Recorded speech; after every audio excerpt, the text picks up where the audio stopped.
57th. Hope you are doing well. I want to get right to the Newsmaker Hotline. Congressman Mark Green joining us. I know that our time is limited, so I want to get right to it. One, thank you very much for joining us here on this Thursday. So we know that it's a very busy news day, Congressman.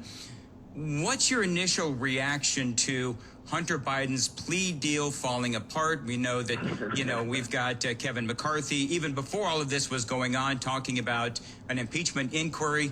Tell us your thoughts. Well, my first, thanks for having me on, Dan. My first reaction is, look, Hunter Biden is a criminal, and they're negotiating to basically give this guy let him plead guilty to 2 misdemeanors so they can throw out whatever felonies might come in the future. I mean, it's absolutely absurd. I'm so glad the deal went away. It was rigged from the beginning, and the judge just, she had some hard questions, and you look at some of the FARA stuff and all this. I mean, there's a lot here. Obviously, this is a crime syndicate. And so Jamie Comer's digging into it. The question of whether or not they can tie that to President Biden, with Hunter just making this stuff up when he's texting that I'm sitting next to my dad, they've got to tie Biden to that. But certainly the United States of America deserves the answers, and that means if the DOJ is going to bail on its duties, we're not. So Jamie Comer's digging into that in the Oversight Committee and doing a fantastic job. I know that there's been some conversation regarding, and Republicans seem to be divided on this, so I'm curious as to what your answer is.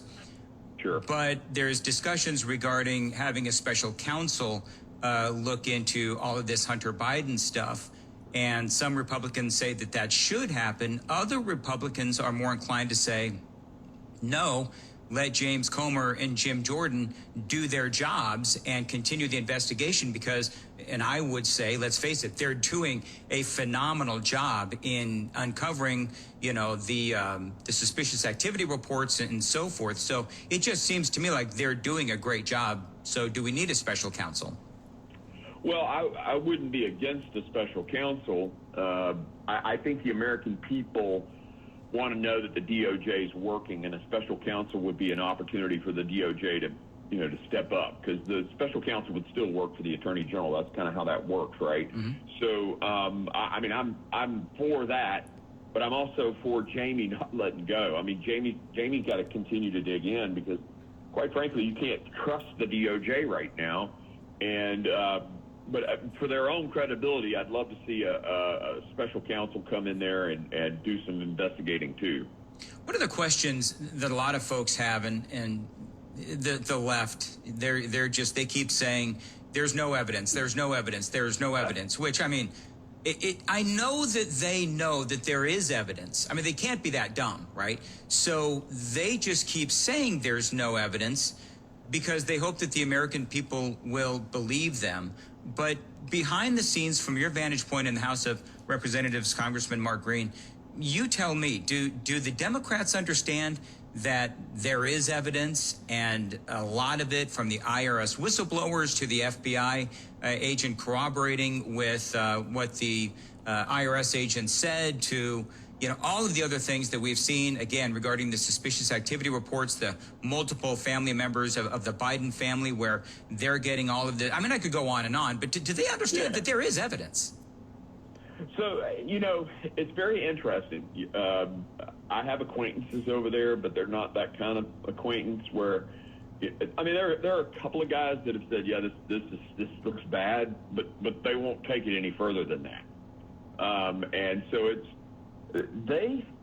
they are robotic over there in their the way they lock arms, and Republicans, we tend to do the circular ambush every now and then, and I mean, I get it. We're independent thinkers. And I like that about our party. They are not. I mean, they may have an independent thought, but they're never going to share it because they're going to vote lockstep with their team. And there are times when that's a strength, and there are a lot of times when it's a weakness. And right now, it's it'd be like prying. Yeah. I mean, I can't think of a great analogy or a funny analogy, but we're not getting that kind of information from them. I'm not. No, and I refuse to believe that they don't understand that there is evidence, and I'll get into some of this later on in the program. I want to switch gears though. I want to play you some audio. This is Ted Cruz and Alejandro Mayorkas, and of course there was testimony going on the other side. And I want to play this for folks because it is just stunning. Is there a crisis at our southern border? Senator, there is a very significant... That's a yes or no question. There's a very significant... Is there a crisis? There is a very significant challenge that we are facing. Yes or no, at the southern is there border. a crisis? I believe I've addressed that question. So you're refusing to answer? Senator, there is a very significant challenge, and will you answer if there's a crisis? Therefore, we are dedicating the resources... Okay, so you're refusing to answer. I mean, it was just... What is wrong with the word crisis, Congressman? Well, because it admits failure. I think they would never ever admit failure. I mean, that's the whole, and I get that from a political standpoint, but it's so dishonest, it's ridiculous. Because every American, 61% of Americans, I cited this in the committee hearing last week, think that the cartels control the southern border. 61% of Americans agree that our southern border is not controlled by the United States of America. And if the Democrats want to survive, they've got to own this and try to get it fixed. And there are very few things, like 8 to 10 maybe, that 61% of Americans align on right now. Yeah, and the thing is, when you listen to, and that was all of I think 22 seconds of that conversation. That went on for 11 minutes, and so Mayorkas just. He sounds, I think you used the term earlier, he sounds robotic, and I don't get mad at this stuff anymore, Congressman. I laugh at it. Look, Mayorkas is reptilian. That guy is, he's as slimy as any guy in D.C. He is, every time he comes in front of the committee, it's like, we gear up, and, it's just, I don't know. I've never seen anyone who denies the truth like Alejandro Mayorkas. Well, he works for another guy like that, Joe Biden.